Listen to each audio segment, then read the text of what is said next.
For those who may like to raise any questions to Senior Minister Tharman, you may do so using the Q&A box in your Zoom control panel. As this is a virtual format, I would encourage our guests to stay ferociously engaged and to actively raise questions that you may have throughout the dialogue and in fact through most of the sessions over the next few days. With that, let us start. Senior Minister, as you know, it has been said that any major disruptive event basically accelerates already existing trends. And we've been seeing in the world already a trend towards deglobalization before even COVID-19. What do you think will happen to deglobalization and globalization as a result of this pandemic? Well, Kuan Ping, that's a fundamental question that affects all of us, certainly affects us in Singapore, because we depend on the world. I think if you talk to leading companies, if you talk to our counterparts in many governments, we all want to see a world that remains connected. And virtually no serious player you talk to wants to see a bifurcated world. The question is how we can arrive at a more robustly designed form of global connectivity, more robust global supply chains, robust and resilient relationships between countries.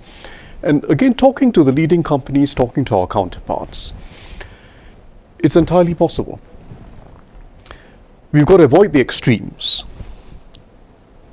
We've moved away from the hyper-efficient form of global supply chains that we saw in some industries. Just-in-time production, very little redundancy, very little spare capacity. And then when the COVID-19 pandemic hit, the chain broke. And there were no alternative sources. So everything went down. When one part of the chain goes down, the whole chain goes down. So it's hyper-efficient in the static sense, in the short term, but it's not hyper-efficient, it's not efficient in the longer-term sense. COVID won't be the last pandemic. In fact, the scientists will say the big one has yet to come. There'll be other shocks, geopolitical, other shocks. So if we think about efficiency, even if we think about efficiency, if we think about it in dynamic and in a longer term sense, it requires that we build diversification of supply sources, suppliers, and some redundancy into the system. And that's what the leading companies are now thinking about, and in fact working towards. But at the same time, the other extreme, which is onshoring, reshoring, nearshoring, isn't going to work either. First, it's not resilient, because if we rely entirely on domestic suppliers, they can go down too. They go down in a pandemic. Neither is it good for growth. And remember, at the end of the day, we are concerned about resilience and growth.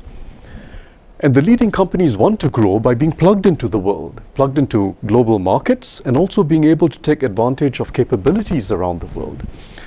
So onshoring per se, which is it has appeal as a political mantra, isn't going to serve the people it intends to serve. So what we've got to do is to move towards this more robustly designed form of globalization with more diversification, more redundancy built into supplier networks, into logistics, and better risk management, which is an often overlooked factor. Not just where you're located, but how you manage risks across the global supply chain. Your ability to flex production from one plant and site to another at short notice. Your ability to respond quickly when crisis hits. And your ability to manage inventories in the most intelligent fashion with enough redundancy, enough spare capacity. Risk management is going to be a critical attribute of the most successful companies. Thirdly, I think it will accentuate the role of the most trusted places. And we're already seeing that. In fact, COVID exposed the difference between places which were reliable and could be trusted and the others. And the companies that we are talking to are now placing even more importance than before on trust and reliability as a criteria for where they locate significant investments. And it's not just trust in government. Trust in governments is critical. It's also social trust. I mean, if you look at New Zealand, Korea, Singapore, Japan, the countries that are coming out well in COVID, with very low fatalities, very low long-term costs coming out of COVID. There are countries where people trusted government, understood what government was saying, and tried to follow the norms and the rules and the guidelines. But there are also countries where people knew that the public good required that everyone plays their role. And if everyone plays their role, everyone will be better off. So social trust and trust in governments and trust in the whole system is now a critical competitive advantage when we think of the way in which globalization is going to evolve. That sounds like a soft advertisement for Singapore, sir. I was going to say that my major takeaway from that is that, as you've said, all this talk about onshoring is largely political rather than economic in nature. And when you talk about things like diversification, redundancy, risk management, and so on, the role of Singapore as a traditional hub may have evolved over time. Times have changed. How then do you see the role for Singapore remaining still a hub in a different way as supply chains have to diversify, become redundant, de-risk, and so on? Clearly, the role for Singapore as a hub remains, but somehow will change also. How do you see that change happening? You're quite right, Kuan Ping. First, our future does rest on being a hub in manufacturing, in finance, in logistics, in data, in R&D. We can't be a middling business center. We have to be a regional and global hub in each of these areas in order that our people have the best opportunities to improve their lives and have a good quality of life. It means first working on trust and reliability, which I was just talking about. It means having deep skills in each of the areas that we are active in. And it also means being open and connected. And each of these three things is continuous work. Trust is continuous work. Having a reliable system is continuous work. Building skills, national education systems, lifelong learning, continuous upgrading is continuous work. And we are putting great effort into it. And being open and connected is continuous work.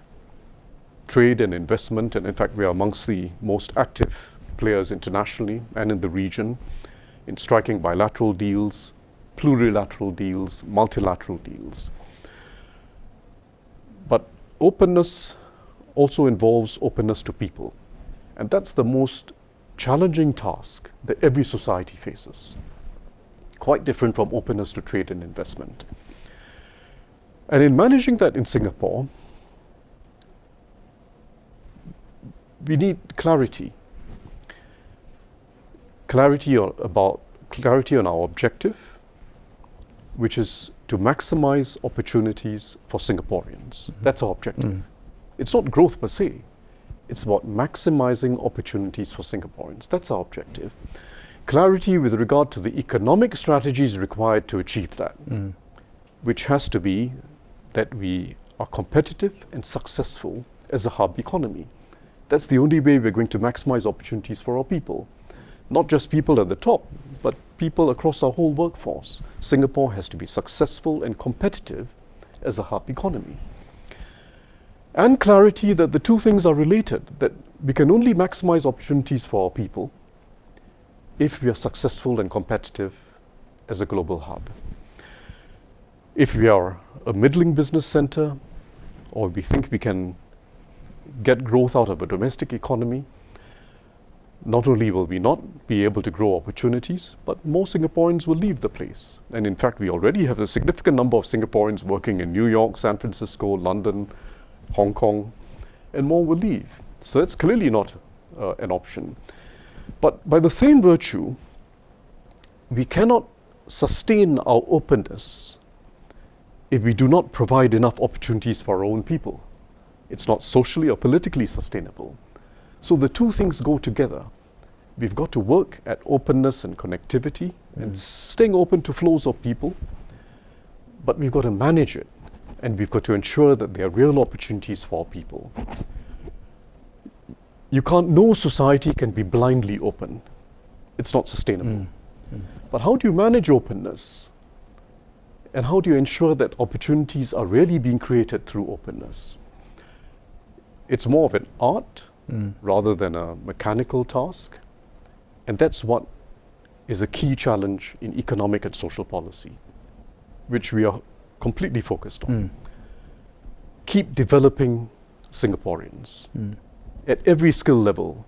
Help people to develop deeper skills, greater mastery, moving on to adjacent skills, sometimes having to switch sectors, but catching up and developing the skills required to do well in those new sectors. That's the first task. Anchor firms in Singapore and anchor their regional and global businesses in Singapore, which must mean having the best international teams with both foreigners and Singaporeans. We've got to anchor regional and global businesses in Singapore. Third, ensure fair hiring and promotional practices, which we take very seriously, and even more seriously now because we are in a downturn and we are in an era of slower growth. Take that very seriously, and we are going to lean against the firms who don't take that seriously. We hold them accountable.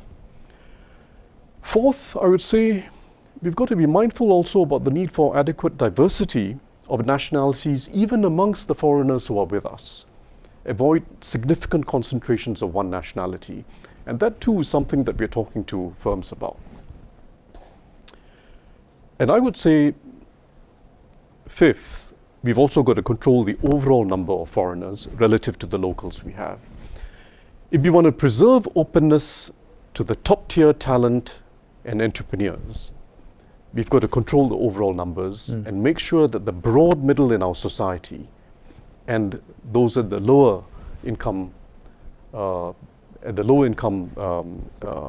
level, have opportunity and face fair competition.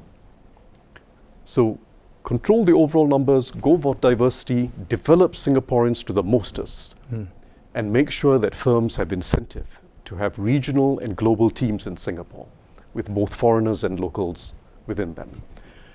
That's the art. And it's continuous work. We take it very seriously, but we're very clear about our objective. The objective is to maximize opportunities for Singaporeans. Thank you, sir. If I may change to a more global topic, because as you know, our audience for Singapore Summit comprises top CEOs from multinationals, and many of them have relationships with Singapore that go a long time back to Mr. Lee Kuan Yew's days and so on. And many of them like to hear from our leaders, not only because our leadership have views on Singapore, but have a lot of insights on the world as a whole. And you in particular, in your role in the past as chairing the IMF Ministerial Committee and your prevalence in global economic affairs, I've been asked to ask you some questions that deal with the world, questions which in fact a lot of CEOs are grappling with today. The first one is the issue of debt. It's pre-COVID, global debt was already piling up, both at the national level and at corporate level. It's building up even more now and continuing to grow. A lot of business people are just wondering, where is this going to go towards in terms of sovereign debt growing in developing countries, debt defaults and so on, and private debt. So what is your take on the issue of increasing debt at a time of increasing recession? It's, in my opinion, going to be one of the biggest issues of the next decade. It's not the issue in focus now, but it's going to be a major issue in the next decade. Governments have done the right thing to spend more in the midst of this crisis. And they're spending more not just to stimulate demand, but to prevent the bottom from falling out. To avoid huge human cost and to avoid a large part of their corporate sector going bust. So governments have done the right thing, and in most advanced countries they've had to borrow more, and some borrowing a lot more. That's been a sensible economic strategy in the midst of this crisis and facing the uncertainty that we do. In Singapore we didn't have to borrow, but we drew significantly on reserves. I think the big issue in the next decade is how to ensure that debts are sustainable.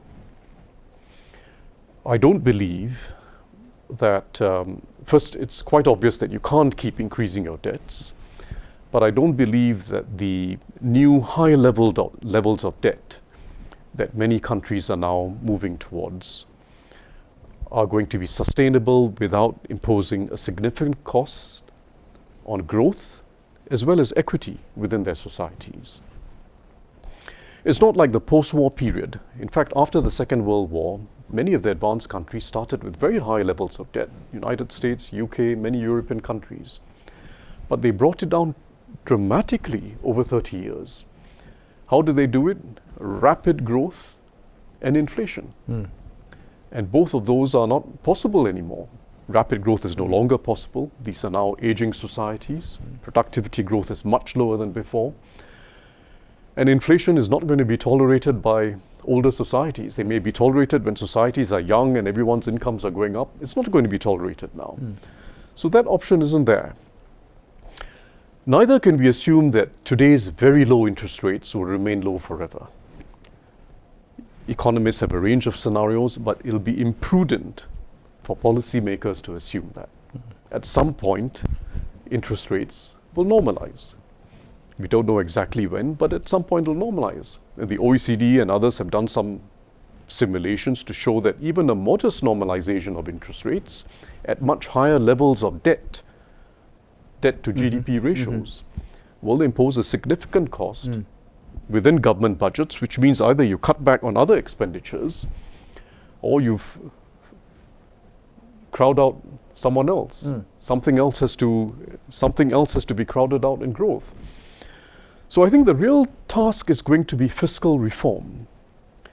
You can't go for sudden austerity. That'll be foolish. But we've got to find a way in which government budgets, both expenditures and the way in which taxes are designed, have to be consistent with both growth and equity without simply growing the government budget, without simply having continuous deficit spending. Very few advanced countries are addressing that issue now.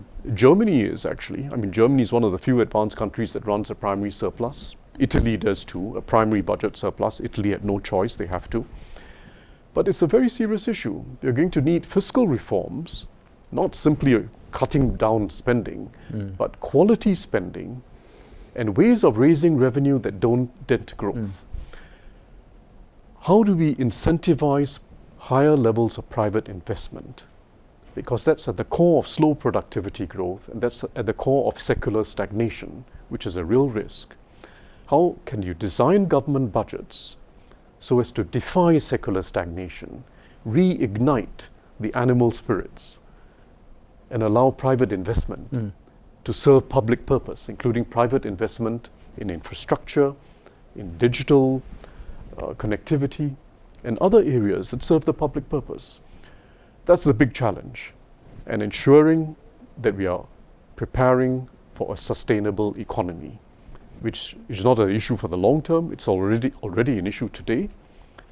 New investments, particularly in infrastructure, have to be increasingly green, and the move away from fossil fuel subsidies, which is a very large part of government budgets in many countries, has to be a priority. That sounds like a very tall order for government. I don't know how companies are going to deal with their private debt. There's another issue besides debt that a lot of CEOs have been wondering about and wanting your take on it too, and that's the issue of they're trying to understand what's happening with the public markets. You know, the new curve that people are talking about, no longer U-shape, W-shape, L-shape. It's a K-shaped curve, where one spike is where big tech is still rising rapidly. The stock market is doing really well. And the other side of the K, the real economy is plunging downwards. How do you, as an economist, as a global observer of financial affairs and so on, how are the rest of us going to interpret what is happening with the K curve? So it's not a contradictory picture. The tech firms, or the winning players in tech, are doing very well, and the pandemic has accentuated their position, because the digital revolution is moving even faster now, and everything has become remote, including much of this conference. telepresence is now normality in everything, including telehealth, teleeducation, telepresence in a whole range of areas of life. And that's boosting both the hardware and software sides of the tech business. But they don't occupy a large part of global economies by themselves. So that surge in whether it's the S&P index or any other stock market index, reflects their concentration within those indices. But if you look at the mass of firms, the mass of employment in economies, certainly the advanced world is not doing well. So the real issue for public policy and for business leadership is to think about the bottom leg in the K. And within societies, it's been an unfortunate fact that those who've been worst hit by the pandemic have been the lowest paid and whose jobs were already the most vulnerable. It's true in most societies. Women in particular face disadvantage because they were disproportionately represented in the retail and F&B sectors. And there's a risk that that rise in female labor force participation that we saw over many years will now go through some reversal, particularly amongst those at the lower end of the income ladder. Second, SMEs. They too are part of the bottom leg of the K curve. If you talk to experts around the world, and there are some city committees that have been set up already to look at this, some national committees, there's a real risk coming out of COVID-19 and coming out of pre-existing trends that are leading to winner takes all or winner takes most, that a significant portion of the SME economy is not going to survive the next few years. If we don't address that challenge forthrightly, there's a real risk of a wipeout of a significant number of SMEs. And in Singapore, we're quite focused on wanting to avoid that through our fiscal strategies, through our industry upgrading strategies, and our industry transformation maps. But there's a real risk. And SMEs are not just part of an economy, they are part of a society. They employ people, they're part of what constitutes a local economy. They're a critical part of our society. So I don't think we want to end up with a world 2 years from now where you have heavily concentrated industry that might be doing well in its own right, but a bleak landscape outside of it. And then I think most fundamentally, if you talk about that bottom leg in the K curve, it's really the developing world. I think we are entering a phase where we may see a reversal of what was achieved over the last 30 years, where a significant number of developing societies started moving up the ladder and catching up. More low income moving to lower middle income, more lower middle income moving to middle income countries. And the pandemic, together with some other pre-existing trends, is now putting that at serious risk. Capital flows are now going to be very discriminating, and the countries that have been worst hit in terms of public health and being able to manage this crisis may find themselves at an even greater disadvantage because of their inability to attract capital. So we really may be getting a perfect storm where the emerging world becomes submerging outside of China. Outside of China, if you look at Africa, a large part of South Asia, large part of Latin America, they've been the worst hit in terms of the economic fallout from COVID, worst hit in terms of their ability to re-equip their healthcare systems, worst hit in terms of education, because the number of kids who've been out of school in the emerging world is phenomenal. It's a huge setback for a generation. So whichever way you look at it, we now face a much more serious problem globally than we've seen in a long time. And the risk of a world that's not just about US-China tensions, but about a developing world that feels left out, and with a large group of young people, because of the demographic bulge, entering the workforce or early in their careers, finding little opportunity. A large number of them trying to fend for themselves in the informal market. That's a recipe for instability. Yes. That will not just be restricted to them, but instability for the world. That may have a much longer term, though less dramatically evident effect than even, as you mentioned, the China-US decoupling. But I'm going to go to that now because I've got some questions coming in on that. As you can imagine, this is a continuation of last year. Last year the China-US Cold War was already on. The decoupling was talked about, if you remember, in our sessions. The decoupling has really accelerated now. So I've got a few questions, which, as you can well imagine, it's the same question, but different time, and sure. People wanted your take on it. And that question basically is a multipolar world going to even be possible, or is this decoupling now going to be inevitable? How bad do you think it will get? It seems to be really getting worse and worse. And importantly, the nub of the question is, how can ASEAN and Singapore stay neutral as things worsen between China and the US? So my sense is things will get worse before they get better. Multilateralism is at greater risk today than it's been in a long time, greater risk than a year ago, 2 years ago. But there's a lot that we can do, those of us in Southeast Asia, in the Indians, the Europeans, can do. To strike alliances, they call them plurilateral alliances. You work with whoever's like-minded to ensure that you stay open and in fact become even more open. If you look, for instance, at digital connectivity, we're now striking new arrangements. We're now arriving at new deals. Singapore has one with New Zealand, with Chile, with the Australians. We're working with the Japanese, taking the lead internationally to try to, in fact, reduce the amount of friction that existed even before the US-China tensions were escalated. Because it was always a friction-full world when it came to data and digital connectivity. And we're trying to actually flatten that now. Try to ensure that firms small and big can actually engage in cross-border data exchange.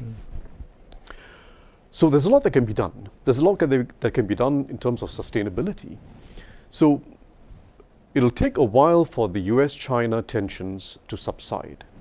I think it's probably going to get worse before it gets better. Or you might get a situation where you get a situation that remains broken for a long period of time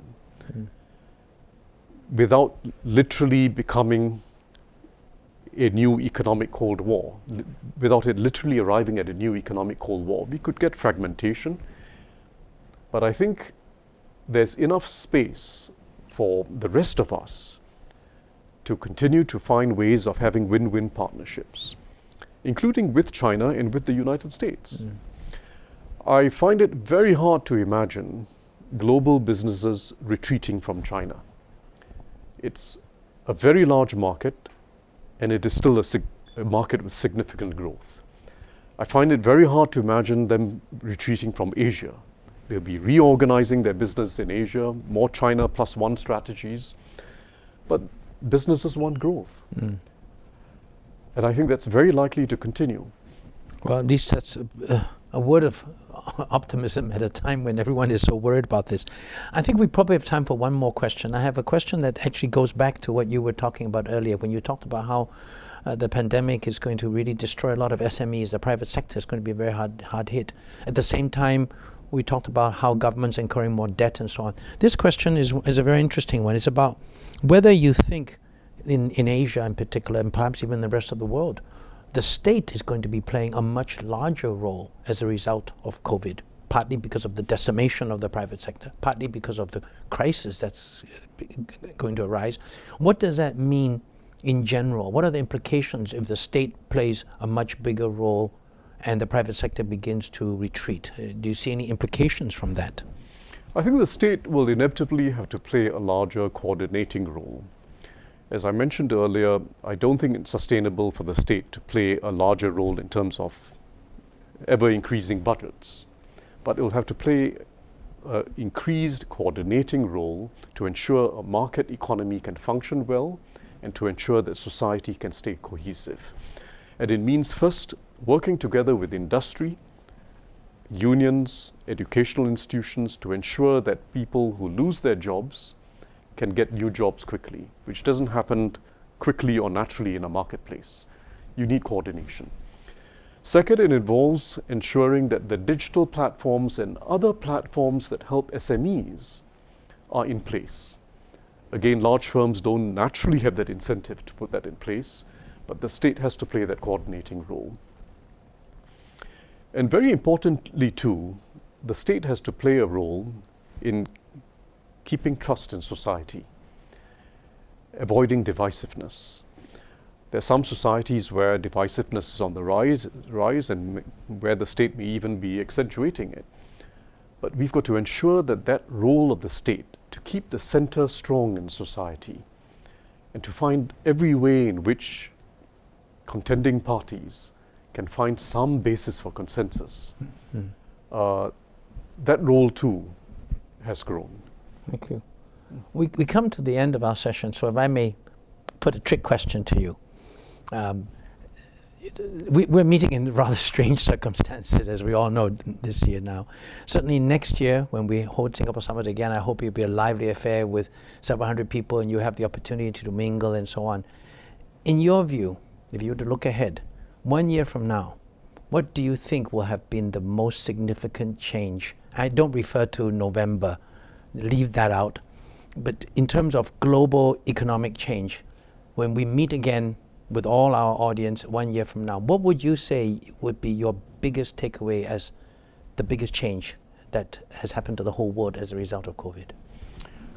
I think first there will be a greater recognition of the plight of the vulnerable in society. Across societies, there will be greater recognition and a greater desire to uplift the lives of those who are disadvantaged. Second, I think COVID will not be over, but you'll have by then cheap, quick and non-invasive testing and better understood protocols for isolation and social distancing that will mitigate transmission. If we are lucky, we will have effective vaccines, but it is very unlikely that effective vaccines will be accessible to a large part of the world's population. Very unlikely because even if we succeed in getting effective vaccines that are approved, manufacturing at scale and distributing at scale through the very cold chains required, -20 to -80 degrees centigrade, is going to be a huge challenge. So a large part of the world is not going to have access to that for quite a while. So don't think of vaccines as a silver bullet. It requires a whole set of tools, cheap and quick testing, social distancing, people wearing a mask because it's a responsible thing to do, and the social protocols that have to become the norm in every civilized society. So we may still have a virtual conference next year. Well, no, I think if by then the norms are developed for travel, at least between countries which trust each other, I think there's a very high chance that we'll have a physical conference. Thank you. On that optimistic note, let me thank you once again, Senior Minister Tharman, for starting the Singapore Summit virtual conference with a great dialogue. We hope to see you again next year, sir.